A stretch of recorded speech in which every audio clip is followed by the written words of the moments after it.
Hello बच्चों, मैं स्मिता बिजलवान स्वागत करती हूँ आपका आईसीटी वर्चुअल क्लासरूम में। आशा करती हूँ आप सभी स्वस्थ होंगे और अच्छे से अपनी पढ़ाई कर रहे होंगे। बच्चों, आज हम पढ़ने जा रहे हैं क्लास 8 की साइंस। और क्लास 8 साइंस में हमने अपने लास्ट लेक्चर में कंबशन एंड फ्लेम चैप्टर को कंप्लीट कर लिया था। आज हम करेंगे उसके क्वेश्चन आंसर्स। तो पहले हम उसके कुछ एमसीक्यू टाइप क्वेश्चन आंसर्स करेंगे, फिर शॉर्ट आंसर टाइप, फिर लॉन्ग आंसर टाइप। साथ ही साथ एनसीईआरटी में भी जितने भी क्वेश्चंस हैं वो भी हम सारे सॉल्व कर लेंगे। क्लियर इतना? चलिए, अब क्वेश्चन आंसर को स्टार्ट करने से पहले एक बार चैप्टर को रिवाइज कर लेते हैं कि चैप्टर में हमने कौन कौन से टॉपिक्स को पढ़ लिया था अच्छे से। ठीक है, तो एक क्विक रिविजन कर लेते हैं। तो बच्चों, दहन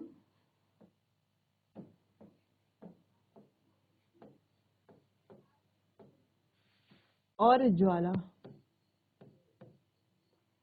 ये चैप्टर हमने पढ़ा था।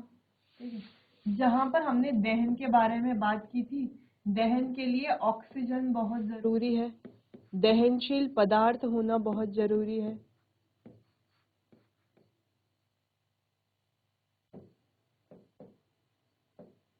ठीक है, दहन के प्रकार के बारे में हमने बात की थी। तो दहन के दो कैटेगरीज होती है।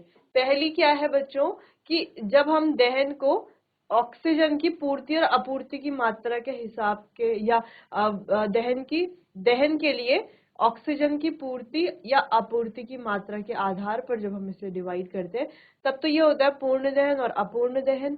ठीक, और जब हम इसे क्लासिफाई करते तो ये होता है तीव्र दहन, विस्फोट और स्वतः दहन।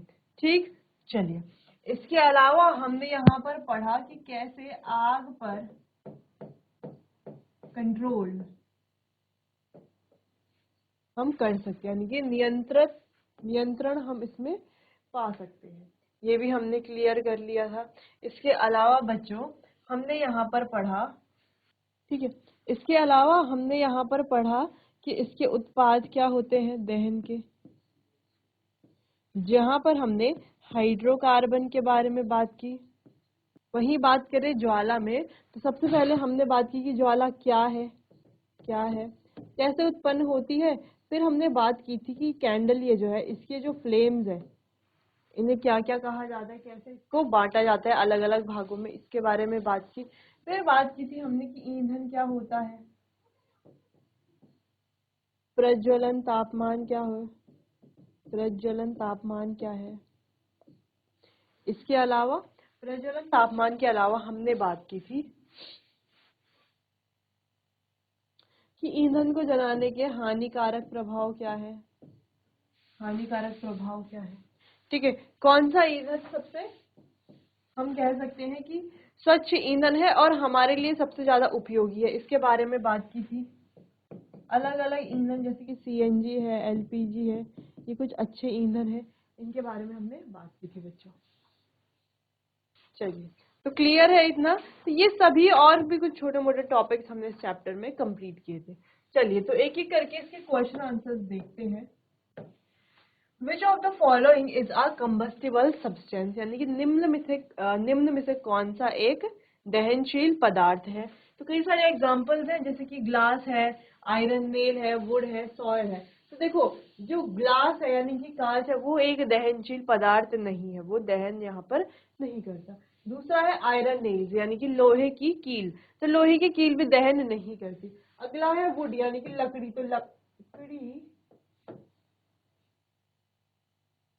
दहन करती है। ठीक, अगला है सॉइल, मिट्टी, मिट्टी भी दहन नहीं करती। दहनशील पदार्थ का मतलब है जो आग पकड़ सकते हैं, जिनमें आग लगाई जा सकती है। तो जैसे कि कांच है, लोहा है, मिट्टी है, इनमें हम आग नहीं लगा सकते। ठीक है, इसीलिए ये दहनशील पदार्थ नहीं है। तो ये क्या है, अगर ये दहनशील पदार्थ नहीं है तो ये है क्या,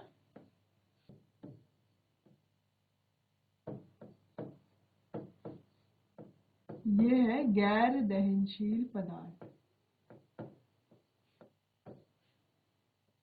ठीक है, तो ये दहनशील पदार्थ नहीं बल्कि गैर दहनशील पदार्थ है। अगला है which gas is necessary for combustion, यानी कि दहन के लिए कौन सी गैस आवश्यक है। क्या वो नाइट्रोजन है या कार्बन डाइऑक्साइड है या हाइड्रोजन है? हम जानते हैं दहन की प्रक्रिया के लिए सबसे इंपॉर्टेंट है ऑक्सीजन। क्लियर। अगला है the lowest temperature at which a substance catches fire is called, यानी कि वो न्यूनतम तापमान जिस पर कोई भी पदार्थ आग पकड़ता है, उस तापमान को क्या कहा जाता है? उसे कहा जाता है प्रज्वलन तापमान, यानी कि इग्निशन टेम्परेचर। क्लियर इतना? चलिए तो क्वेश्चंस आप नोट कर लीजिए, फिर नेक्स्ट क्वेश्चंस करते हैं।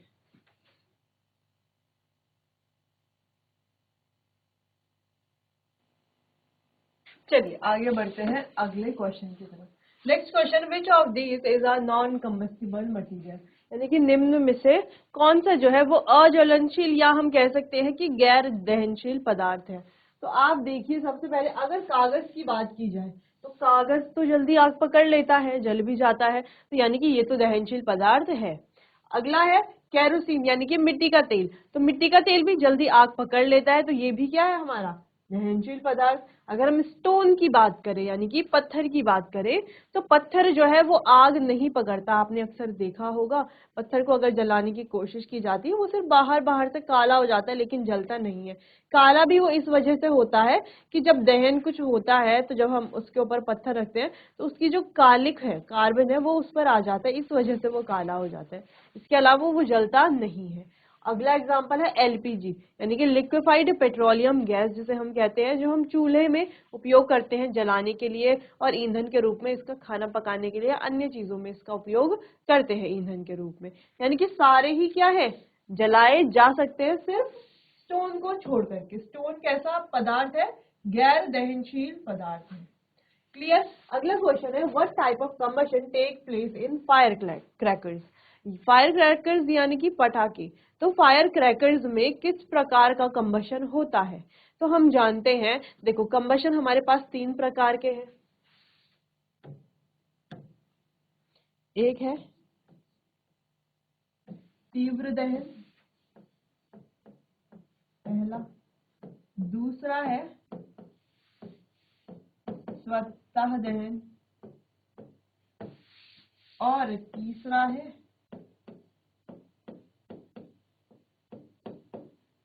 विस्फोट। तीनों में क्या क्या डिफरेंसेस है और क्या क्या सिमिलैरिटीज है?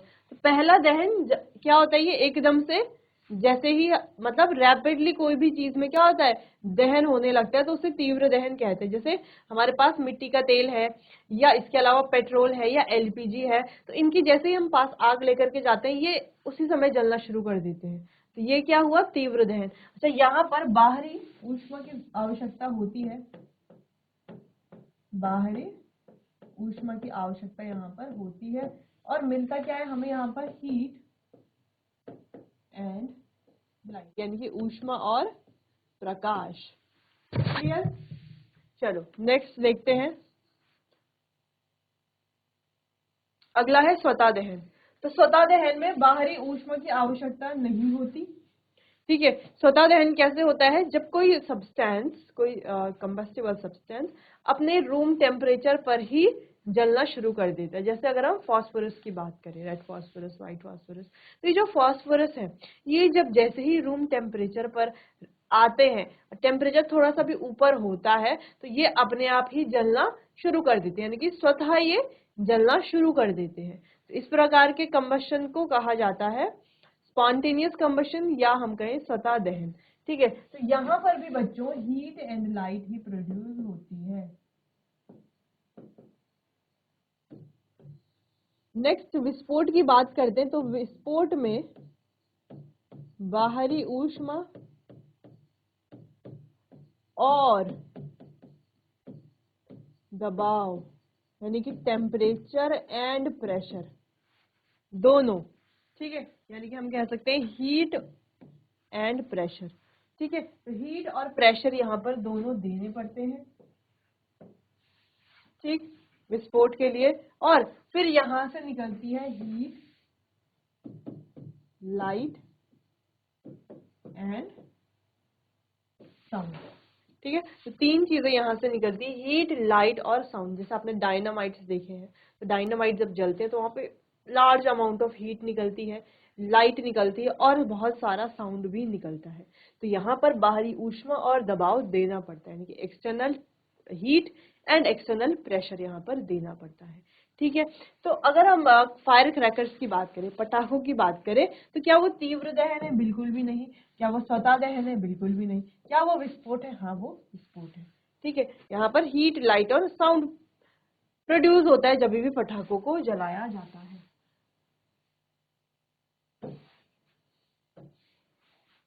ये हो गया इसका आंसर, एक्सप्लोजन।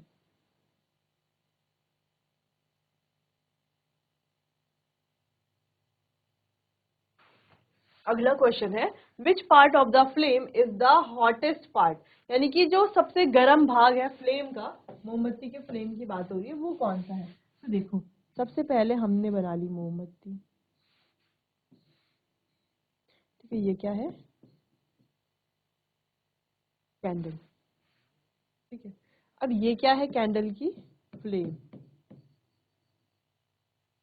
अब हम जानते हैं ये जो फ्लेम है ये 3 भागों में बटी हुई है, कुछ इस तरीके से। तो ये जो सबसे ये वाला जो भाग है ये होता है आउटर पार्ट। ठीक है, ये वाला जो भाग है ये वाला होता है मिडल पार्ट। ठीक है, और ये वाला जो भाग है ये होता है इनर मोस्ट जोन बोले या इनर मोस्ट पार्ट कहें। ठीक है, ये है हमारा आउटर जोन, ये है मिडल जोन, ये है इनर मोस्ट जोन। अगर यहाँ पर कलर की बात करें तो जो आउटर जोन है ये होता है ब्लू कलर का, ये जो मिडिल जोन है ये होता है येलो कलर का, और ये जो इनर मोस्ट जोन है ये होता है ब्लैक कलर का। ठीक है, अगर हम बात करें जो इनर मोस्ट जोन है ये होती है बच्चों लीस्ट हॉट, यानी कि सबसे कम गर्म। ठीक है, उसके बाद अगर हम मिडिल जोन की बात करें तो ये होती है मिडिल हॉट। वही अगर हम आउटर जोन की बात करें तो ये होती है मोस्ट हॉट। ठीक है, ये होती है हॉटेस्ट पार्ट।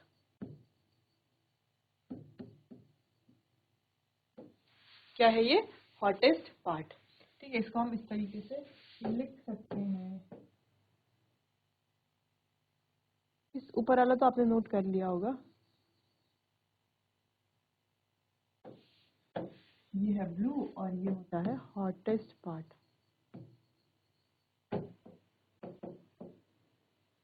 ये होता है हॉटेस्ट पार्ट। तो इस तरीके से कैंडल का स्ट्रक्चर, उसके फ्लेम का स्ट्रक्चर होता है। सबसे बाहर वाली जो जोन है उसे आउटर जोन बोलेंगे, वो ब्लू कलर की है और वो सबसे हॉटेस्ट पार्ट है। यानी कि हमें हमारा आंसर यहाँ पर मिल गया है कि ज्वाला का कौन सा भाग सबसे गर्म होता है। तो कौन सा होता है? जो आउटर भाग है, यानी कि सबसे बाहरी क्षेत्र जो है आउटर जोन, वो सबसे ज्यादा गर्म होता है। ठीक है, अगर हम मिडिल क्षेत्र की बात करें, है ना, मध्यम क्षेत्र की बात करें तो ये मध्य गर्म होता है, और इनर मोस्ट की बात करें तो ये सबसे कम गर्म होता है। ठीक है, चलिए, और एक ऑप्शन और है यहाँ पे, ऑल आर इक्वल, तो ऐसा कुछ नहीं होता। ठीक है, सारे इक्वल नहीं होते, नोट कीजिए।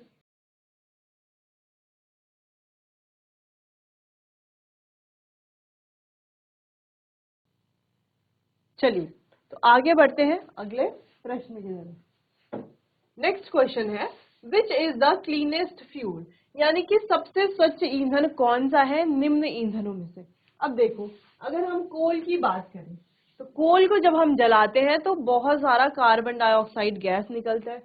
ऐसे ही डीजल को भी जब हम जलाते हैं तो सल्फर, कार्बन डाइऑक्साइड, ये गैसेस निकलती है। पेट्रोल को जब हम जलाते हैं तो पेट्रोल, डीजल से सल्फर, नाइट्रोजन, इसके अलावा कार्बन, ये सारी गैसेस निकलती हैं, यानी कि बहुत ज्यादा पॉल्यूशन ये करते हैं। ठीक है, अगर बात करें हाइड्रोजन की तो हाइड्रोजन सबसे कम पॉल्यूशन करता है, या हम कहें कि सबसे ज्यादा स्वच्छ ईंधन यही होता है। अगर हम कैलोरीफिक वैल्यूज देखें तो हाइड्रोजन की कैलोरीफिक वैल्यू सबसे ज्यादा होती है। अब कैलोरीफिक वैल्यू क्या होती है? देखो, कैलोरीफिक वैल्यू यानी कि 1 kg फ्यूल जब जलता है तो कितनी हीट एनर्जी देता है। ठीक है, जिसकी कैलोरीफिक, जो ज्यादा हीट एनर्जी देगा वो उतना अच्छा फ्यूल होगा। मान लेते हैं 1 किलो लकड़ी, 1 किलो कोयला, 1 किलो एलपीजी, इनको हम जलाते हैं और 1 किलो गोबर के उपले, इन फ्यूल्स को हम जलाते हैं, तो अच्छा फ्यूल कौन सा होगा? जो बहुत ज्यादा हीट एनर्जी दे रहा होगा, अच्छा फ्यूल वही तो होगा, क्योंकि ज्यादा हीट एनर्जी दे रहा होगा तो हमारे जो ज्यादा काम जो हम कर रहे हैं वो आसानी से हो जाएंगे, है ना। जैसे कि अगर हमें कहा जाए कि 1 लीटर पानी बॉयल करना है, हमें दिया हुआ है 1 केजी कावडंग केक, यानी कि गोबर के उपले, 1 केजी एलपीजी और 1 केजी लकड़ी, वुड, ये तीनों हमें दिए हुए हैं। तो हम किसका उपयोग करेंगे पानी गर्म करने के लिए, है ना। 1 लीटर नहीं, मान लो 2 लीटर पानी गर्म करना है, ठीक है। किसका उपयोग करेंगे? क्या गोबर के उपलों का उपयोग करेंगे? देखो, इन्हें जलाने में एक तो टाइम बहुत ज्यादा लगेगा, पहला नो तो ये हो गया। दूसरी चीज, ये बहुत ज्यादा पॉल्यूशन करेंगे, दूसरा नो भी हो गया, ठीक। उसके अलावा ये बहुत कम हीट एनर्जी प्रोड्यूस करते हैं, और जब तीनों ही 1 किलो हम यूज कर रहे हैं तो ये हीट एनर्जी भी बहुत ज्यादा प्रोड्यूस करते हैं, इसीलिए यहाँ पर भी ये नो हो गया। अगर हम लकड़ी की बात करते हैं कि 1 केजी लकड़ी जलाएं हम एज अ फ्यूल, ठीक है, तो यहाँ पर भी बच्चों पॉल्यूशन होता है, इसीलिए ये भी हम नो हो गया, एक नो ये हो गया। दूसरा, ये इतनी ज्यादा हीट एनर्जी प्रोड्यूस नहीं करता, तो एक नो ये हो गया, ठीक है। और तीसरा, इसको जलाने में भी टाइम लगता है, क्योंकि इसका इग्निशन टेम्परेचर ज्यादा होता है, तो इसे इसके इग्निशन टेम्परेचर पर पहुंचाना पड़ेगा, इसीलिए एक नो ये भी हो गया। अगर हम एलपीजी की बात करें तो देखो, ये फ्यूल क्या है, क्लीन है, एक यस तो ये हो गया, क्योंकि ये कोई भी पॉल्यूशन या रेजिड्यू अपने पीछे नहीं छोड़ता, कोई भी पॉल्यूशन नहीं करता। दूसरी बात ये हो गई कि ये ज्यादा हीट एनर्जी प्रोड्यूस करता है बाकी दो के कंपेयर में, ठीक है। और तीसरा, इसको यूज करना है, हैंडल करना और ट्रांसपोर्ट करना, हर एक चीज क्या है, इजी है, इसीलिए हम क्या करेंगे, एलपीजी का उपयोग करेंगे ना, क्योंकि ये क्या है, इसकी कैलोरीफिक वैल्यू भी ज्यादा है, ये क्लीन भी है, पॉल्यूशन भी नहीं करता है बाकियों की तरह। क्लियर इतना? चलो, तो इतना समझ में आ गया है, आगे बढ़ते हैं अगले क्वेश्चन की तरफ। अगला क्वेश्चन है, what is use to extinguish fire. अब आग को बुझाने के लिए क्या उपयोग करेंगे? क्या हम ऑक्सीजन से आग बुझा सकते हैं? देखो, आग जल रही है, हम ऑक्सीजन देंगे तो आग और ज्यादा तेजी से जलेगी, क्योंकि ऑक्सीजन क्या करता है, ऑक्सीजन का मेन फंक्शन है सपोर्ट करना। किसको सपोर्ट करना? Support burning. बर्निंग की जो प्रोसेस है उसको ये हमेशा सपोर्ट करता है। अगला है कैरोसिन। तो कैरोसिन तो एक फ्यूल है, कहीं पर आग जल रही है और वहां पर हमने कैरोसिन यानी कि मिट्टी का तेल डाल दिया, तो आग और ज्यादा भीषण हो जाएगी। अगला, अगर हम पेट्रोल डाल दें तब तो आग और ज्यादा फैल जाएगी, ठीक है, पेट्रोल डालने से। तो किसका उपयोग हम करेंगे आग को बुझाने के लिए? सिंपल सा तरीका है, वाटर का उपयोग, यानी कि पानी का उपयोग हम करेंगे आग को बुझाने के लिए, ठीक है। क्लियर? इजी था ये तो।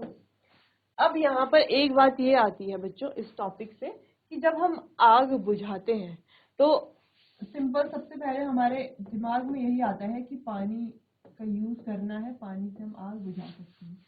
लेकिन जैसे अगर इलेक्ट्रिकल अप्लायंसेस और ऑयल से रिलेटेड कोई आग लगती है तो उसमें पानी का उपयोग बुझाने में नहीं किया जा सकता।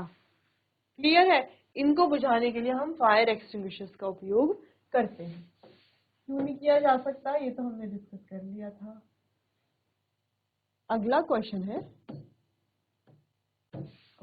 है which flame is used for goldsmiths work. यानी कि सुनार के कार्य के लिए किस ज्वाला का प्रयोग किया जाता है? तो उसी का किया जाएगा जो हॉटेस्ट होगी। यानी कि देखो, येलो वाली कौन सी होती है, जो मिडिल जोन होती है, ये इतनी ज्यादा हॉट नहीं होती, रेड तो होती ही नहीं है कोई जोन, सफेद भी होती ही नहीं है जोन, ठीक है। तो ब्लू वाली फ्लेम का उपयोग किया जाता है। देखो, तीन फ्लेम का जो कलर है, अगर फ्लेम के कलर की बात करें तो ये जो बाहर वाला है ये होता है ब्लू, थोड़ा अंदर ये होता है येलो, और जो सबसे अंदर है ये होता है ब्लैक। ठीक है, ये ध्यान रखना है। जैसे रेड है तो रेड कोई कलर है ही नहीं, सफेद है तो सफेद भी कलर नहीं है, रेड और सफेद तो कलर है ही नहीं, येलो और ब्लू है। अगर आपने अच्छे से पढ़ा है तो आपको पता होगा येलो और ब्लू में से कोई आंसर है। अब येलो भी जब आपने पढ़ा है तो येलो सब अंदर वाला है ना, सेकंड वाला पार्ट मिडल वाला पार्ट में है, तो वो उतनी ज्यादा गर्म नहीं होती। तो सबसे हॉटेस्ट पार्ट कौन सी होगी, ब्लू वाली, जिसको सुनार यानी कि गोल्ड स्मिथ जो है उनका उपयोग करते हैं सोने के कुछ भी ऑर्नामेंट्स कुछ भी बनाने के लिए, ठीक है, आभूषण हो कोई भी हो बनाने के लिए। क्लियर? चलिए नोट कीजिए इन क्वेश्चंस को।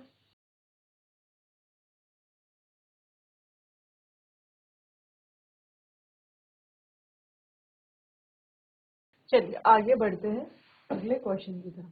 तो अगला क्वेश्चन है which gas is release during combustion, यानी कि जब भी कंबशन होता है, जब भी दहन होता है, तब कौन सी गैस रिलीज होती है। तो ये डिपेंड करता है कि हम कौन सा फ्यूल यूज कर रहे हैं, है ना, और वहां पर ऑक्सीजन की मात्रा का क्या स्तर है, यानी कि ऑक्सीजन पर्याप्त मात्रा में मिल रही है या पर्याप्त मात्रा में नहीं मिल रही। चलिए, तो यहाँ पर आंसर है सी, कार्बन डाइऑक्साइड गैस। ठीक है, ऑक्सीजन तो देखो बर्निंग का सपोर्ट करती है, तो ऑक्सीजन आंसर नहीं हो सकता, नाइट्रोजन और हाइड्रोजन बिल्कुल भी नहीं हो सकता। तो आंसर है कार्बन डाइऑक्साइड गैस। तो जब भी हम कोई भी ज्यादातर जो फ्यूल है हमारे वो हाइड्रोकार्बन होते हैं, यानी कि हाइड्रोजन और कार्बन से मिलकर के बनते हैं। ठीक है, तो उन वो जब भी जलते हैं, जब भी उनका दहन होता है, तो बच्चों यहाँ पर कार्बन डाइऑक्साइड गैस ही रिलीज होती है। अगला क्वेश्चन है स्पॉन्टेनियस कंबशन अकर इन, अब ये जो स्वतः दहन है ये किसमें होता है, क्या ठंडे पानी में होता है स्वतः दहन? ठंडे पानी में कैसे होगा, ठंडे पानी में क्या अपने आप आग लग सकती, नहीं लग सकती, अपने आप क्या वैसे भी नहीं लग सकती। कागज की बात करें तो कागज में भी क्या अपने आप आग लग सकती है, नहीं, उसमें हमें कोई बाहरी ऊष्मा देनी पड़ेगी। लकड़ी में भी अपने आप आग नहीं लग सकती। क्लियर है ना ये तो आंसर कौन सा होगा हमारा, व्हाइट फास्फोरस। और हम जानते हैं चैप्टर में भी हमने पढ़ा है कि सफेद फास्फोरस जो है जैसे ही रूम टेम्परेचर पर आता है अपने आप ही बर्न होना स्टार्ट हो जाता है। अगला क्वेश्चन है calorific value is measured in, तो देखो क्या न्यूटन में कैलोरीफिक वैल्यू, बिल्कुल भी नहीं, सेल्सियस में तो टेम्परेचर नापते हैं, मीटर में तो लेंथ नापते हैं, तो जूल्स पर केजी, जूल प्रति किलोग्राम या जूल्स पर केजी में हम नापते हैं कैलोरीफिक वैल्यू। क्लियर है? और जिस ईंधन की कैलोरीफिक वैल्यू ज्यादा होती है वो हमारा एक अच्छा ईंधन माना जाता है, या हम कहें एक कुशल ईंधन माना जाता है, क्योंकि हाइड्रोजन है इसका कैलोरीफिक वैल्यू काफी ज्यादा है, एलपीजी है, सीएनजी है, ठीक है, इनकी कैलोरीफिक वैल्यू ज्यादा है, तो ये ज्यादा हीट एनर्जी प्रोड्यूस करते हैं और इन्हें कुशल ईंधन माना जाता है। अगर हम काव डंग केक की बात करें यानी कि गोबर के उपलों की बात करें, इसके अलावा लकड़ी की बात करें, तो ये सभी कैसे हैं, है तो ईंधन है, यूज हम इसका कर सकते हैं, लेकिन कैलोरीफिक वैल्यू में बहुत ज्यादा ये डाउन है, यानी कि बहुत कम कैलोरीफिक वैल्यू इनकी है, यानी कि ये इतने कुशल ईंधन नहीं है जितने हमारे एलपीजी है, सीएनजी है, हाइड्रोजन है, केरोसिन है। क्लियर इतना? चलिए क्वेश्चन नोट कर लीजिए।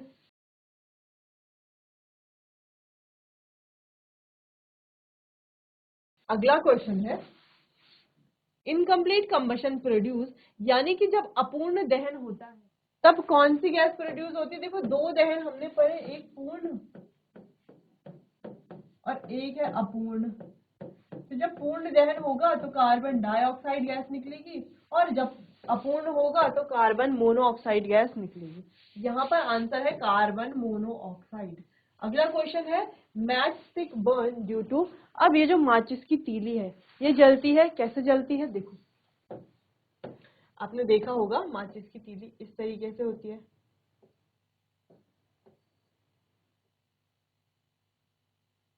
ठीक है, इस तरीके से। अब आपने देखा होगा यहाँ पर इसके जो कुछ होता है जिसे हम पारा भी कहते हैं, ठीक है, हिंदी में अपनी लैंग्वेज में या लोकली हम पारा भी कहते हैं इसे। तो यहाँ पर होता क्या है, इस डब्बे में यहाँ पर ये जो माचिस की तीली है, ठीक है, इसे यहाँ पर क्या किया जाता है, रब किया जाता है कुछ इस तरीके से। ठीक है, रब करने से क्या होता है, यहाँ पर फ्रिक्शन क्रिएट होता है, और ये बर्न करना स्टार्ट करती है। फिर थोड़ा देर बाद ये जो माचिस की तीली है इससे फ्लेम हमें देखने को मिलती है, यानी कि जलना शुरू कर देती है।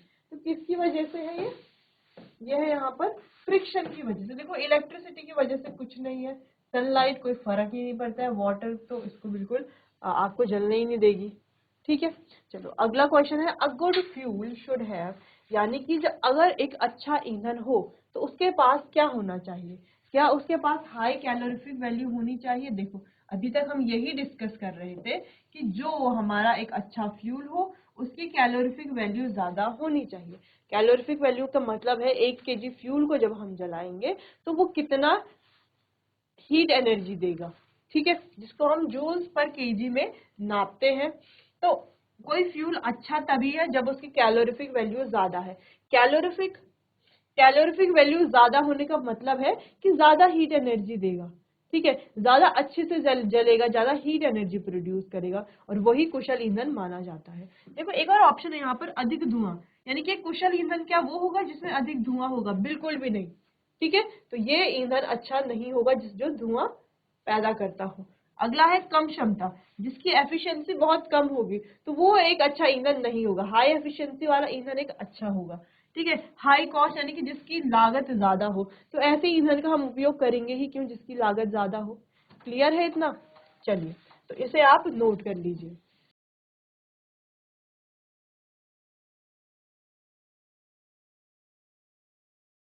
चलिए बच्चों, तो आज हमने कुछ क्वेश्चन आंसर्स किए कंबशन एंड फ्लेम चैप्टर के। बाकी क्वेश्चन आंसर्स को कंटिन्यू करेंगे हम अपने आने वाले अगले सेशन में। तब तक के लिए आपका बहुत बहुत धन्यवाद।